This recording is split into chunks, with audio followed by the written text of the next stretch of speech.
Oke, jadi ini bab yang ketujuh. Saya ambil sumbernya dari ini, dari alamat blogspot ini. Kenapa? Karena ini hanya materi pengulangan SMA dulu ya. Jadi saya tidak membuat materi sendiri, saya hanya mengambil sumber dari ini, dari web. Kemudian saya jelaskan ke Anda, nanti baru konsep dari transformasi itu akan kita terapkan pada irisan kerucut, itu ya. Nah, konsep dasarnya saya ambil di sini. Ini untuk mereview aja, biar Anda tidak lupa. Ini ada 4 transformasi geometri yang kita kenal di SMA dulu, yaitu translasi, itu pergeseran gitu ya. Kemudian refleksi atau pencerminan, kemudian rotasi atau perputaran, dan dilatasi atau penskalaan. Ada apa namanya, 2 lagi kalau di gambar ini ya. Translasi itu yang ini digeser saja, rotasi itu refleksi itu dicerminkan, rotasi diputar, dilatasi itu diskalakan, bisa lebih kecil lebih besar. Di sini ada shearing dan stretching gitu ya. Shearing itu dia dimiringkan, didoyongke gitu ya. Kalau stretching itu diolor, kalau bahasa Indonesianya apa ya, diolor itu dimelarkan, itu apa namanya,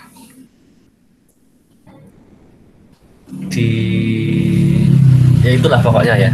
Kalau bahasa stretching peregangan, diregangkan. Oh ya, peregangan. Stretching itu peregangan, diregangkan. Jadi kalau kita punya gambar seperti ini, bisa kita regangkan ke kanan atau ke kiri, ke atas atau ke bawah. Tapi yang 2 belakang ini nggak kita pelajari lah, nanti agak rumit nanti ya. Kita belajar yang dulu sudah pernah kita kenal aja di SMA, translasi, refleksi, kemudian rotasi dan dilatasi. Nanti baru kita kalau sudah ingat lagi tentang konsepnya, akan kita terapkan pada apa namanya, irisan kerucut. Nah, bedanya materi ini dengan yang persamaan umum derajat 2 kemarin apa?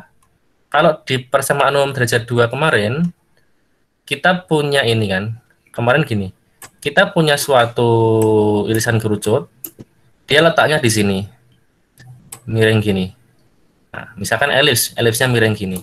Nah, kita melakukan transformasi itu, yang kita transformasi itu adalah ininya, apa namanya, sumbunya. Jadi awalnya sumbunya itu di sini, X dan Y.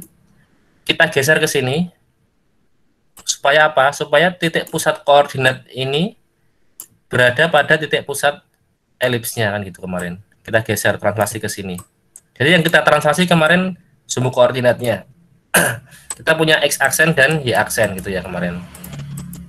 X aksen dan Y aksen. Kemudian setelah itu, karena ini posisi elipsnya ini atau irisan kerucutnya masih miring, maka sumbunya kita miringkan. Jadi kita miringkan begini sumbunya, kita putar, kita rotasi. Nah, kita akan punya di sini X double aksen dan Y double aksen di sini. Sehingga seolah-olah elips ini terlihat tegak pada sumbu koordinat X double aksen dan Y double aksen. Sehingga nanti kita mempelajarinya lebih mudah, apa namanya, menentukan titik-titik ininya, apa namanya ini, puncak-puncaknya elips, pusatnya, itu kita bisa lebih mudah dalam mensketsakan. Jadi yang kemarin saat kita belajar apa namanya, bab yang ke-7 ya, ke-6 ya kemarin ya, bab ke-6 tentang persamaan umum derajat 2 itu, yang kita transformasi adalah sumbu koordinatnya. Jadi XY yang awalnya di sini, ini XY, kita geser ke sini menjadi X aksen Y aksen ini. Kemudian kita putar menyesuaikan gambar ininya, apa namanya, elipsnya. Kita punya X aksen dan Y double aksen. Jadi seolah-olah nanti elips ini tepat berada pada pusat koordinat dan tegak gitu ya, pada sumbu koordinat X double aksen dan Y double aksen, tidak miring gitu ya. Itu kemarin di bab yang ke-6, jadi tentang persamaan umum derajat 2. Lah yang di sini yang akan kita kerjakan adalah sebaliknya. Jadi kita punya elips, itu gambarannya kira-kira kita punya elips, Saya pakai elips yang mudah aja ya. Kita punya elips di sini, di pusat koordinat XY. Nah, elips ini akan kita transformasi dengan keempat transformasi ini. Tergantung nanti kebutuhan kita, tergantung soalnya dan perintahnya juga. Misalkan ini ingin kita refleksi atau kita rotasi atau kita dilatasi gitu ya. Misalkan kita translasi dulu. Elips ini kita translasi ke sini. Maka nanti dia berada di sini. Digeser ke sini. Kemudian setelah kita translasi, dia ingin kita cerminkan misalkan terhadap sumbu X ini. Maka dia akan berada di bawah sini. Kemudian setelah kita cerminkan di sini, dia akan kita dilatasi dengan skala lebih besar. 2 kalinya, maka dia akan menjadi seperti ini. Nah, jadi ini adalah bayangan elips yang terakhir. Setelah ditranslasi ke sini, setelah dicerminkan terhadap sumbu X ini, terus setelah didilatasi, maka hasilnya menjadi elips ini. Nah, bagaimana nanti persamaannya dari elips ini? Nah, itu. Jadi yang akan kita pelajari di bab 7 itu seperti ini. Kebalikan dari bab 6 kemarin. Jadi yang di sini yang kita transformasikan adalah bendanya, bangunnya, irisan kerucutnya. Kalau pada bab 6 kemarin adalah sumbunya, sumbu koordinatnya ini yang kita geser sama kita putar, gitu ya. Nah, sekarang kita ingat konsepnya dulu. Yang pertama tentang translasi atau pergeseran. Kita bisa menggunakan konsep vektor. Jadi tinggal nanti kalau kita punya suatu titik, digeser atau ditranslasi sejauh A, B, kita seperti menambahkan vektor itu ya. Jadi seandainya titiknya adalah XY, titik bayangannya adalah X aksen Y aksen, maka X aksen Y aksen kita peroleh dengan cara X plus A, Y aksennya adalah Y plus B, gitu aja. Sederhana sekali ya ini ya. Translasi itu paling mudah. Itu kalau titik gitu ya. Jadi titik P yang awalnya X, Y menjadi bayangannya ini X plus A, Y plus B oleh translasi AB. Misalkan ini kita punya titik 3,4 ditranslasi sejauh 3,6 ini. Maka hasil bayangan titik A adalah ini ya. Min 3 tambah 3, 4 tambah 6. Maka titik aksennya di sini. 0,10. Ini adalah aksennya adalah hasil translasi titik min 3,4 oleh T ini, 3,6 ini. Titik gampang ya. Ini gambarannya kalau kita punya segitiga ini ABC dengan A-nya 3,9, B-nya 3,3, dan C-nya 6,3. Jadi titiknya yang ini, segitiganya. Kalau kita translasi, dengan translasi ini misalkan min 10,0, min 10, maka dia akan bergeser ke kiri sejauh 10 satuan. Maka bayangannya menjadi ini. Kalau kita geser menjadi 0,-13 ini, maka kedudukan X-nya tetap, Y-nya bergeser ke bawah sejauh 13 satuan. Maka bayangannya yang ini. Titik-titik sudutnya ini ya. Kalau kita geser min 10,13, maka bergeser ke kiri juga sekaligus ke bawah. Maka hasilnya yang hijau ini. Dengan titik-titik sudutnya ini. Titik sudutnya kita peroleh dari ini, tinggal ditambah translasinya, itu aja. Saya kira kalau translasi cukup mudah ya. Nah, berikutnya selain dengan menggunakan konsep apa tadi, konsep penjumlahan tadi, ini vektor sama lah ya, ini saya kira sama ini. Nggak perlu saya bahas, langsung saja ke sini, ke refleksi atau pencerminan. Misalkan kita punya segitiganya ini 3,9, sudut-sudutnya 3,3 dan 6,3 yang hitam ini. Kalau dia kita cerminkan terhadap sumbu Y, maka hasilnya adalah yang orange atau kuning ini. Kalau dia kita cerminkan terhadap sumbu X, maka hasilnya menjadi yang ini. Karena ini diperoleh mudah saja dengan cara mencerminkan masing-masing titik sudutnya gitu ya. Terus diambil garis nanti menjadi segitiga lagi. Kalau kita cerminkan terhadap titik 0,0 gitu ya. Jadi cermin terhadap titik, maka hasilnya nanti yang hijau ini. Cerminnya A ini menjadi di sini. Cerminnya B ini menjadi di sini oleh titik ini. Cerminnya atau bayangan C-nya oleh titik ini menjadi di sini. Hingga nanti ditarik garis gitu ya. Itu refleksi atau pencerminan. Nah, kalau dicerminkan terhadap garis sesuatu gitu ya. Misalkan garis X sama dengan min 2, maka nanti hasilnya X sama dengan min 2 itu yang ini. Hasilnya menjadi ini. Jadi jarak ini harus sama dengan jarak ini gitu ya. B-nya sama. Jarak ini ke C harus sama dengan jarak garis ini ke C aksen. Jarak garis cermin ke A harus sama dengan jarak garis cermin ke aksennya. Gitu ya. Begitu juga kalau ini dicerminkan terhadap Y sama dengan 1 ini, hasil pencerminannya yang ini. Saya kira konsepnya cukup mudah ini ya. Itu kalau titik. Terus kalau dicerminkan terhadap Y sama dengan X, ini kalau kita punya segitiga PQR di sini, cerminnya P ini ke sini, ini P, cerminnya Q oleh garis ini ke arah sini berarti, cerminnya R oleh garis ini berarti dia ke sini cerminnya. Sehingga ini adalah cermin dari segitiga PQR. Kok cermin, sorry, bayangan. Salah sebut lagi ya. Terus kalau dicerminkan terhadap garis Y sama dengan min X, Y sama dengan min X itu yang serong kiri ini, yang warna agak keunguan ini, hasilnya di sini dengan cara yang sama tadi ya. Nah, sekarang rumusnya mengingatkan kepada Anda, bagaimana kalau kita cerminkan terhadap X sama dengan A dan Y sama dengan B. Jika diterminkan terhadap garis X sama dengan A, maka Y-nya tetap. Y tetap Y, ini ya. Yang berubah adalah X-nya. X-nya menjadi ini, 2A minus X. Terus kalau kita cerminan terhadap garis Y sama dengan B, X-nya tetap. X-nya tetap di X. Yang berubah adalah Y-nya ini. Y-nya menjadi 2B dikurangi Y.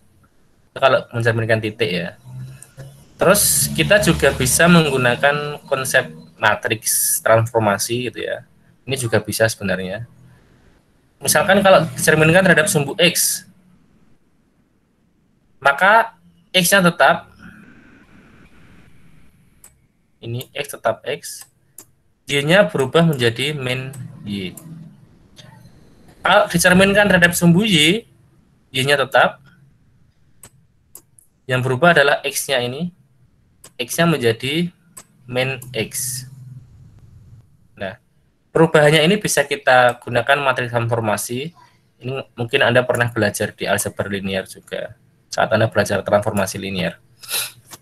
Gitu ya. Atau di SMA juga mungkin sudah pernah diberikan.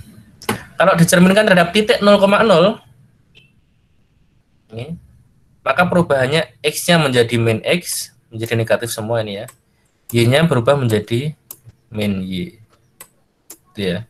Kalau dicerminkan terhadap garis Y sama dengan X, ini dibalik tempatnya, posisinya berarti X menjadi Y dan Y-nya menjadi X gitu ya.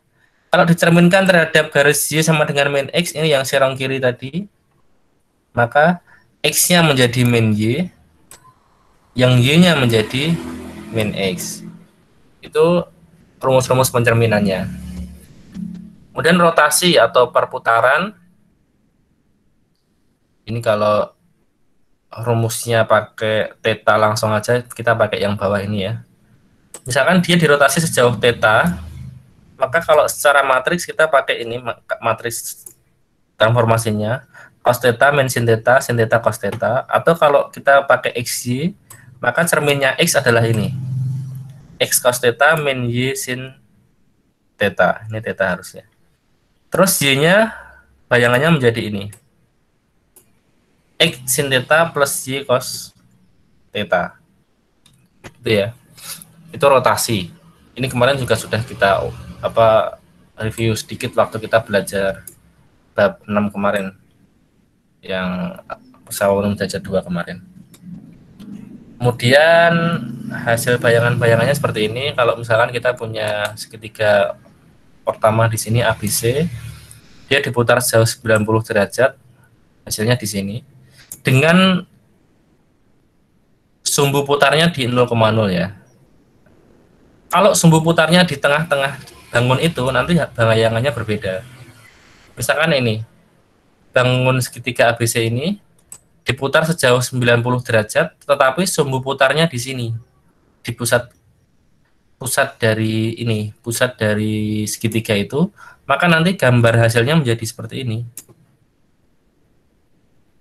Nah, ini kira-kira ini ya, kira-kira begini.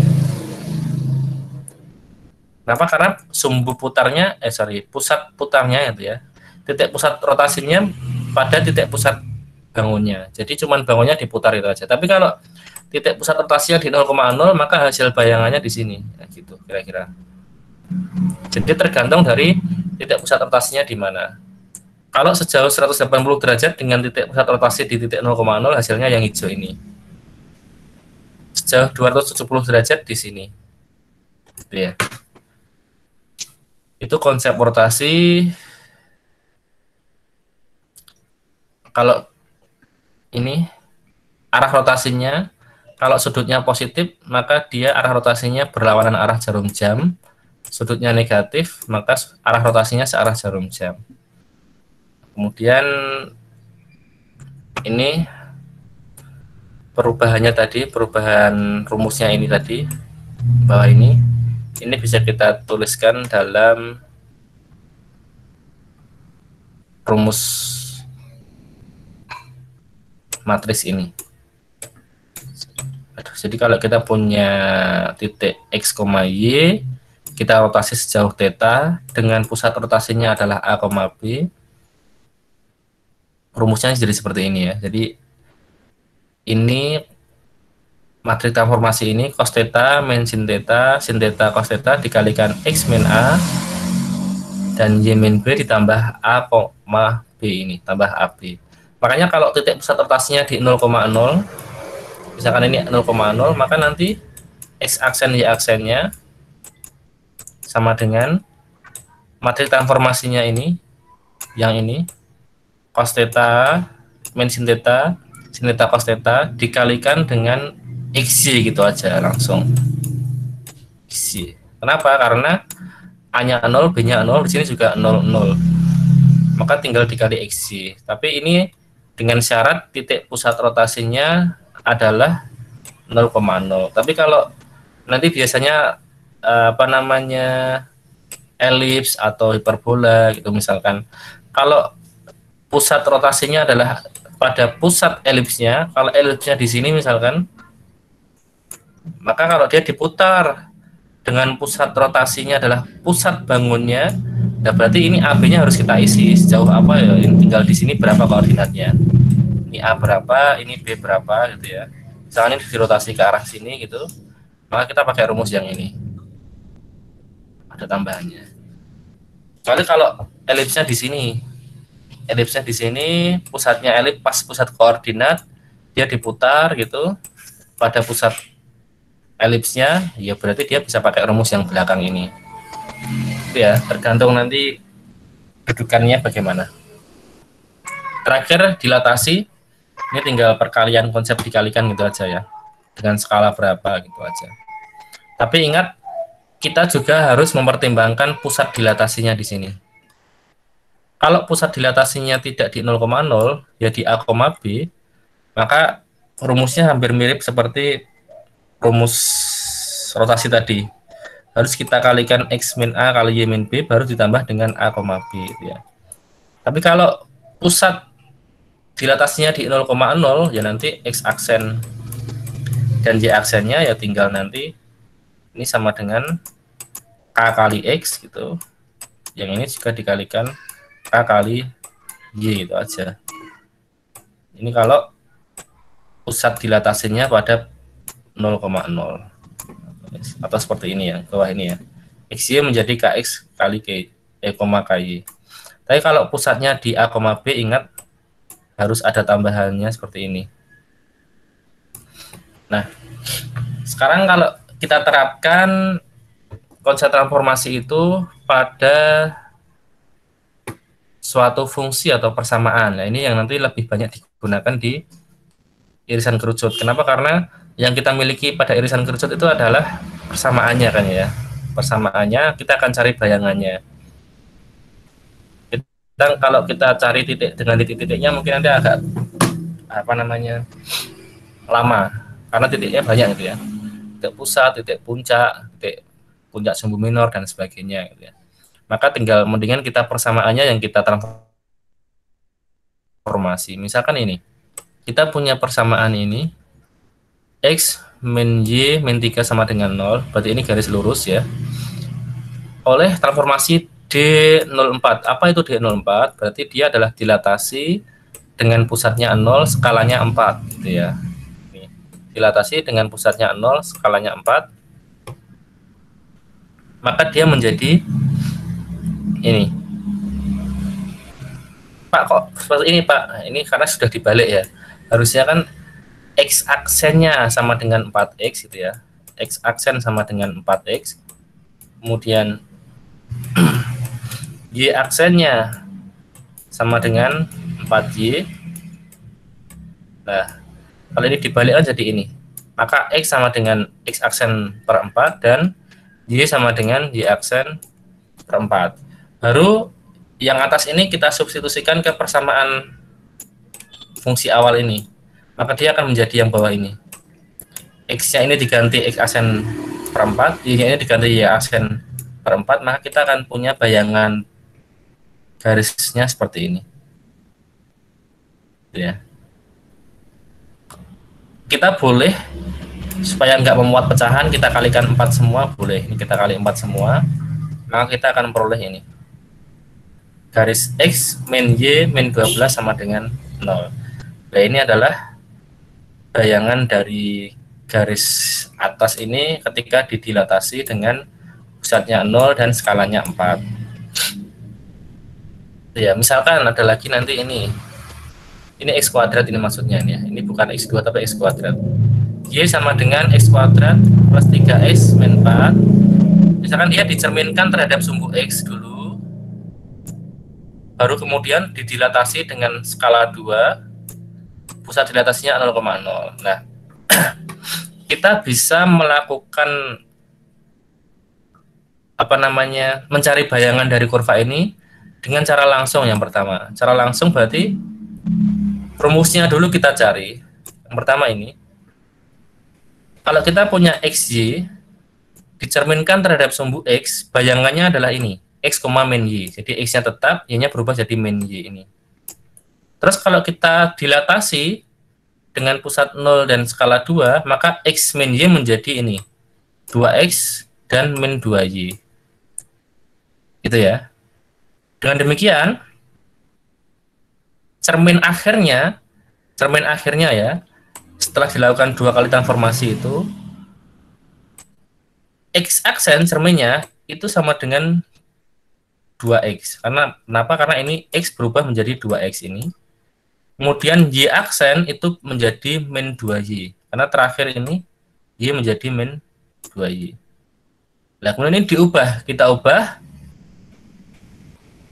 X, kalau X aksen sama dengan 2X, maka X-nya adalah setengah X aksen. Terus kalau Y aksen adalah min 2Y, maka Y-nya adalah min setengah Y aksen. Ya.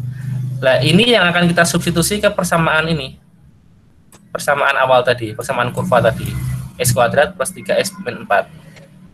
X-nya kita ganti dengan ini, setengah X aksen, Y-nya kita ganti dengan min setengah Y aksen, maka menjadi ini ya.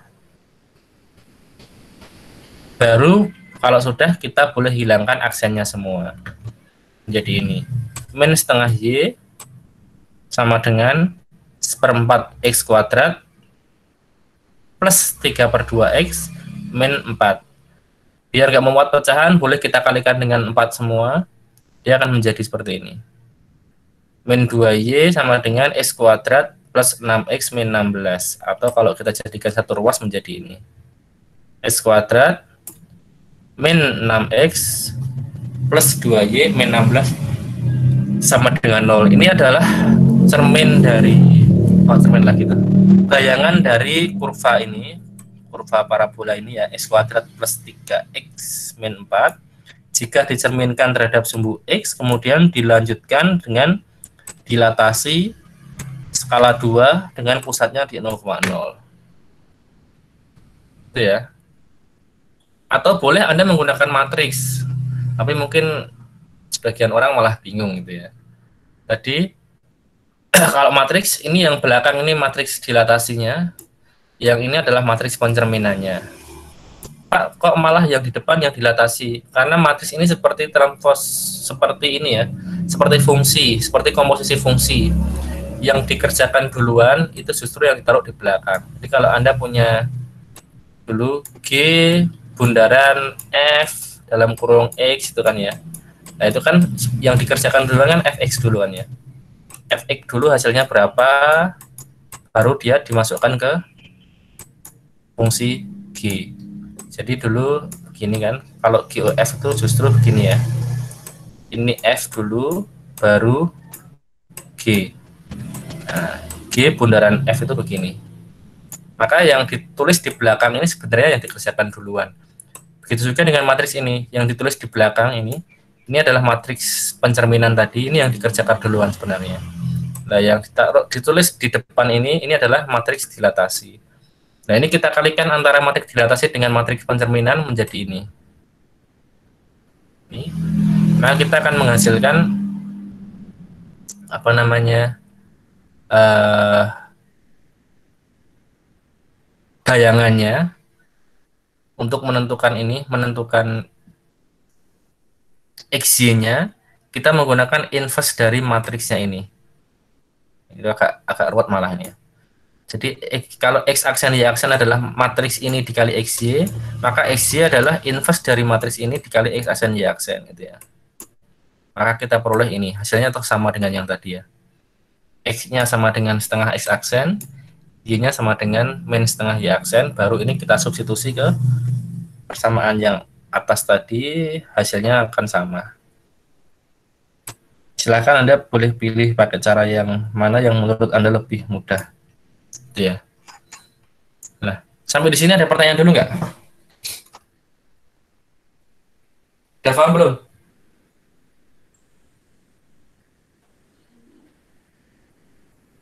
Halo? Paham, Pak. Paham. Paham ya? Nah, kalau sudah paham, silahkan konsep yang ini tadi, jadi dari konsep dasar tadi ya, tadi hanya mengingat materi yang sudah pernah Anda pelajari dulu di SMA mungkin atau di mata kuliah aljabar linear, itu akan kita terapkan pada irisan kerucut. Jadi transformasi pada irisan kerucut. Ya. Ini ada contoh soal. Misalkan kita punya irisan kerucut ini dengan persamaan ini. Anda bisa cek nanti ini persamaan apa. 9x kuadrat plus 4y kuadrat min 36x min 8y plus 4 sama dengan 0. Ini ya, ini berbeda, berarti ini bukan lingkaran. Terus ini nilainya positif semua, 9 dan 4 itu positif, berarti ini kayaknya elips ini ya. Silahkan nanti Anda boleh merubah persamaan ini ke bentuk standar ini dulu, misalkan gini, x kuadrat per a kuadrat gitu ya, plus y kuadrat per b kuadrat gitu ya, sama dengan 1. Ke bentuk standar, Anda boleh ubah ke bentuk standar ini dulu, atau langsung saja dari irisan kerucut ini, langsung Anda cerminkan dengan garis Y sama dengan minus X, terus dirotasi dengan besar theta sama dengan P per 2. Pusat rotasinya adalah pusat bangunnya, berarti pada pusat elipsnya. Kemudian dilanjutkan dengan dilatasi dengan skala K sama dengan 3, dengan pusat dilatasinya 0,0. Kurang lengkap ini ya. Ini gambarkan bangun awal gitu, serta apa namanya, bayangan dari setiap proses transformasinya ini. Gitu ya. Jadi nanti ini setelah diterminkan posisinya di mana, misalkan gini ya. Awalnya di sini elips. Kemudian dia dicerminkan terhadap Y sama dengan min X, berarti dicerminkan terhadap ini. Nanti mungkin hasilnya menjadi gini mungkin ya. Terus dirotasi sejauh pi/2, berarti mungkin menjadi ke sini. Kemudian dilatasi dengan skala 3, berarti menjadi lebih besar. Nah gitu. Nanti setiap setiap pencerminannya nanti silahkan ditulis bayangannya, sama nanti kira-kira persamaan akhirnya seperti apa. Jadi kalau persamaannya nggak perlu persamaan dari setiap bayangannya, ini nggak perlu ya. Langsung saja bayangan terakhir ini nanti persamaan dari irisan kerucutnya bagaimana. Silahkan Anda boleh pakai dalam bentuk ini, atau boleh ada dalam bentuk yang standar ini dulu, baru Anda transformasikan, terserah Anda. Kira-kira mana yang lebih mudah dengan cara yang sudah saya jelaskan ini tadi ya.